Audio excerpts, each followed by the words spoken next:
कहानी की शुरुआत होती है एक 8 साल के बच्चे ईशान अवस्थी से। ईशान ऐसा बच्चा है जिसे पढ़ाई लिखाई में बहुत दिक्कत होती है। वह तीसरी कक्षा में पढ़ता है, लेकिन ना तो ठीक से पढ़ सकता है और ना ही लिख सकता है। वह गणित के सवाल नहीं समझ पाता, शब्दों की वर्तनी गड़बड़ा देता है और अक्सर क्लास वर्क अधूरा छोड़ देता है। टीचर उसे लापरवाह और जिद्दी मानते हैं। क्लास में हर बार उसे डांट मिलती है। स्कूल की पढ़ाई उसके लिए डरावनी है, लेकिन किसी को उसकी परेशानी समझ नहीं आती। ईशान की दुनिया रंगों, ब्रशों और कल्पनाओं से भरी है। वह दीवारों और कॉपियों पर चित्र बनाता रहता है, लेकिन उसकी यह कला किसी को नजर नहीं आती, क्योंकि सबका ध्यान सिर्फ उसकी पढ़ाई पर होता है। घर पर भी हालात अलग नहीं हैं। उसके माता पिता, खासकर उसके पिता, हमेशा उसकी तुलना उसके बड़े भाई योहान से करते हैं। योहान पढ़ाई में तेज है और माता पिता का गर्व है। एक दिन जब ईशान फिर से परीक्षा में फेल हो जाता है और स्कूल से भाग जाता है, तब उसके पिता गुस्से में आकर उसे बोर्डिंग स्कूल भेजने का फैसला करते हैं। ईशान को एक अनुशासन वाले बोर्डिंग स्कूल में भेज दिया जाता है। वहाँ का माहौल और भी सख्त है। टीचर्स उसे डांटते हैं और कोई भी उसकी हालत को नहीं समझता। ईशान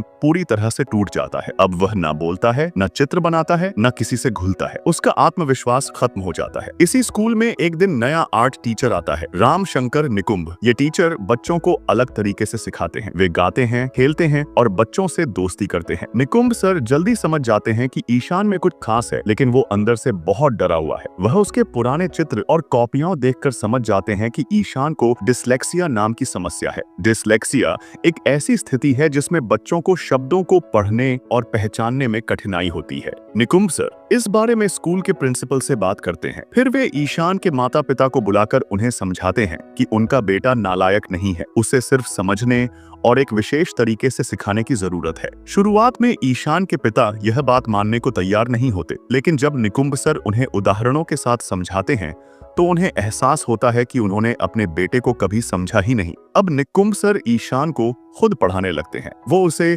खेल खेल में वर्णमाला सिखाते हैं, चित्रों के माध्यम से शब्दों को पहचानना सिखाते हैं। धीरे धीरे ईशान में बदलाव आने लगता है, पढ़ाई में रुचि लेने लगता है, उसका आत्मविश्वास लौटने लगता है। फिर स्कूल में एक आर्ट प्रतियोगिता का आयोजन होता है। सभी छात्र और शिक्षक हिस्सा लेते हैं। ईशान एक बहुत सुंदर चित्र बनाता है जो सबको चौंका देता है। उसमें गहराई, कल्पना और आत्मा की झलक होती है। प्रिंसिपल मंच से घोषणा करते हैं कि सबसे बेहतरीन चित्र ईशान का है और उसे साल का सबसे होनहार छात्र घोषित किया जाता है। निकुंभ सर भी एक चित्र बनाते हैं, ईशान की तस्वीर। यह साबित करता है कि वे उसे समझते हैं और उस पर गर्व करते हैं। अंत में जब गर्मियों की छुट्टियों में सभी बच्चे अपने घर जा रहे होते हैं, ईशान भी अपने माता पिता के साथ जाने लगता है। वह दौड़कर निकुंभ सर से लिपट जाता है। निकुंभ सर की आंखों में आंसू होते हैं, लेकिन इस बार ये आंसू एक सफल शिक्षक की खुशी के होते हैं। ईशान की मुस्कुराहट इस बात की गवाही देती है कि उसकी जिंदगी बदल चुकी है। ये फिल्म हमें यह सिखाती है कि हर बच्चा खास होता है। कोई पढ़ाई में तेज होता है, कोई कला में। हमें हर बच्चे को समझना चाहिए, उसकी खूबियों को पहचानना चाहिए। केवल नंबरों से किसी की पहचान नहीं होती। एक शिक्षक और एक माता पिता की सच्ची जिम्मेदारी यही होती है कि वे अपने बच्चे या छात्र की अंदर की प्रतिभा को समझें, उसे दबाएं नहीं। अगर किसी को थोड़ा अलग सिखाने की जरूरत है तो हमें उसके लिए तैयार रहना चाहिए। हर बच्चा सितारा होता है, बस उसे एक मौका चाहिए चमकने का। अगर आपको यह कहानी पसंद आई हो तो हमारे चैनल को सब्सक्राइब करना न भूलें और वीडियो को लाइक जरूर करें। मिलते हैं अगली फिल्म की सच्ची और साफ कहानी के साथ।